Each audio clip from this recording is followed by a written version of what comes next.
75% of business owners are trapped in their business, completely alone, burning out, trading time for money on a downhill spiral. The reason for this is because business is fundamentally a team sport. You do need to have people around you so that you can maximize the value of your time and not dilute between high value and low value tasks. So 75% of all business owners are here in this zone here called the wilderness. So after you've started up and you have this fun creating an idea, you end up with 1 to 3 people, normally one person, and you're stuck here wilderness. What does it look like? It looks like stress, looks like frustration, feeling commoditized, feeling lonely, feeling bored because nothing much is happening, right? You're just not getting traction. Where do you want to be? You want to be over here in this lifestyle boutique. The lifestyle boutique is typically 3 to 12 people. It's fun, freedom, and fulfillment. You can live and work from anywhere. It's not geographically based. You've got nice high margins, lots of profit. You've got an amazing fun team of people who love working together. Now, most people should not go past this point here, which is 12 and up,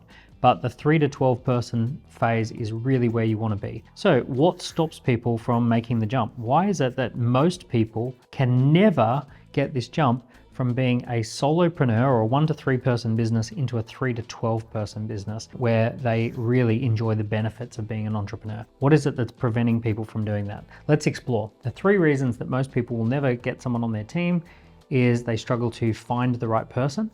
Number 2, they're worried about how to fund the salary of that person.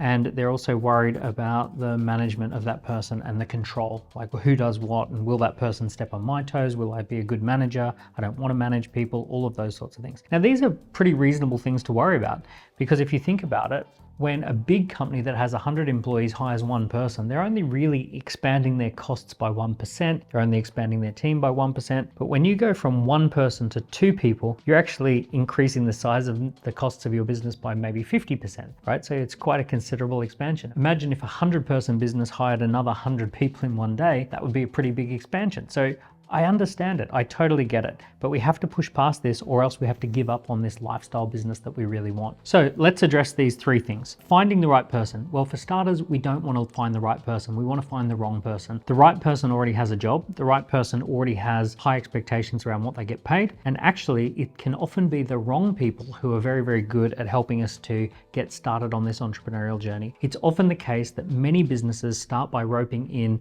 their cousin, their friend's teenager, someone who currently works at McDonald's or Starbucks, someone who's unemployed and looking for an opportunity but isn't quite right. We need to learn how to work with the wrong people before we can work with the right people. So the first thing I want to say is, don't look for the right person. Look for anyone who's got a pulse, anyone who can breathe, anyone who's available, and anyone who can help. Really, the value of this person is not so much about what they can do, it's about what they can allow you to do. Even if they can just take small things off your plate, that frees you up to be doing more high value tasks. We're really only looking for someone who can be what I would call a Swiss Army knife. A Swiss Army knife can do 25 things badly, but it can do them well enough. So this person might be able to do some sales appointment setting.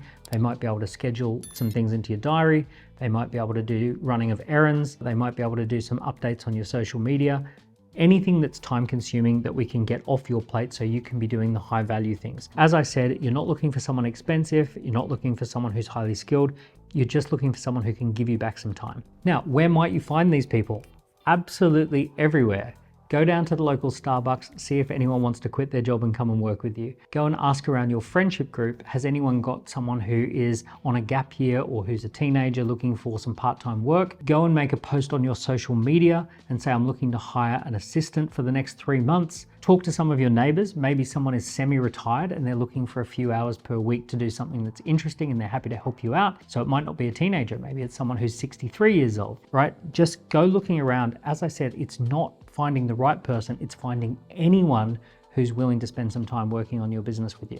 Now, by the way, my first business did 1.3 million in its first 12 months, and it was a group of people in their early 20s who barely could tidy up their bedrooms. We really were just a ragtag group of 20-somethings, and we were able to do $1 million worth of revenue in our first 12 months. So I'm sure if we could do that, with your guidance, with your leadership, you'll be able to do that too. Okay, number 2, how do we fund this? There's several ways to fund it. We can fund it with pre-sales. So this is where you actually get people to pre-commit that they're interested in working with you in the month ahead or 2 months ahead or 3 months ahead. So that would be a pre-sales campaign. You can also agree with someone that they get paid at the end of month 2. You could say, I'm starting a brand new business. We're gonna have to make some sales in month 1 and month 2. When the cash comes in month 2, month 3, that's when I'll be able to pay you. So only join my team if you're willing to get paid in month 2 or month 3. You could just agree that with somebody in advance, especially if they're a friend or a friend of a family. The third thing you could do is give them a performance-based role. So what you might do is say, if you make sales, you get a commission on the sale. If you generate leads, you get a cost per lead. If you fix this particular problem,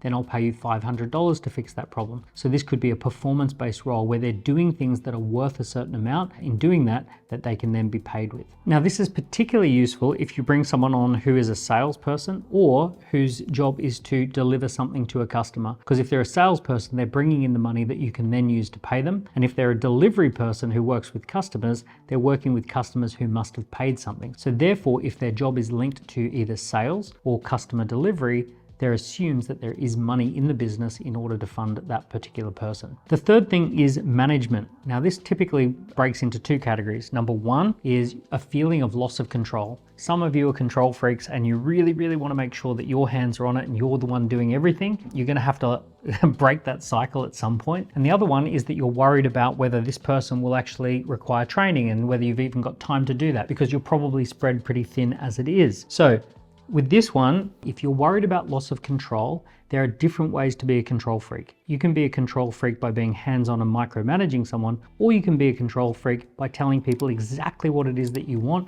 and then checking in with them at the end of the day, so that the only amount of things that could go wrong are the things in that little block of a few hours, but you can still free up that time. Now, with the actual management of someone, the beauty is we now have AI, and the AI can help become the manager of that person. You can ask AI to write a list of tasks and an operations manual and standard operating procedures. You can ask AI to come up with a daily to-do list for that particular person. So with a little bit of prompting in the morning, you can actually get plenty of help and support from AI to give this person something to do and how to do it. All of that can come from AI. It's incredible what's happened in the last couple of years. We all have this extra resource in our pocket, so that AI can help with the management of that new person. So you've found someone, right? Anyone will do. You can fund it by linking their job to sales or delivery, and you can manage them with the help of AI. So this is the first couple of steps that will get you closer and closer to this lifestyle business. Ultimately, the thing that gets you the lifestyle business is when you are positioned as the key person of influence. You need to be that person who can attract more talented people. You need to be that person who can attract the top salesperson. To do this, you're going to have to do the 5 Ps. You're going to have to do the key things to becoming that key person of influence.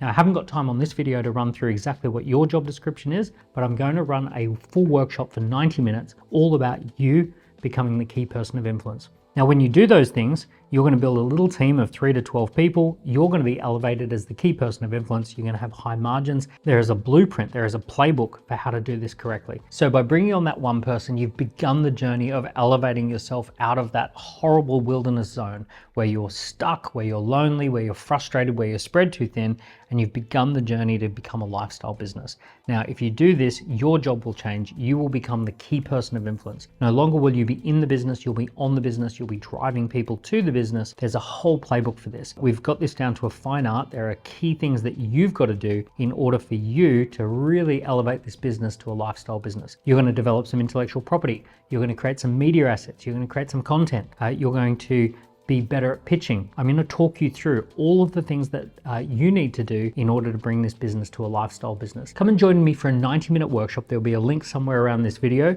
and I'm going to talk you through in a live environment exactly what you need to do to become a key person of influence and get yourself that lifestyle business. I know you're going to find this really, really helpful. Register today. There'll be a link below. Give this video a like, give it a comment. If you're enjoying these videos, follow along and subscribe for some more. And I look forward to seeing you on the live workshop soon. All the best.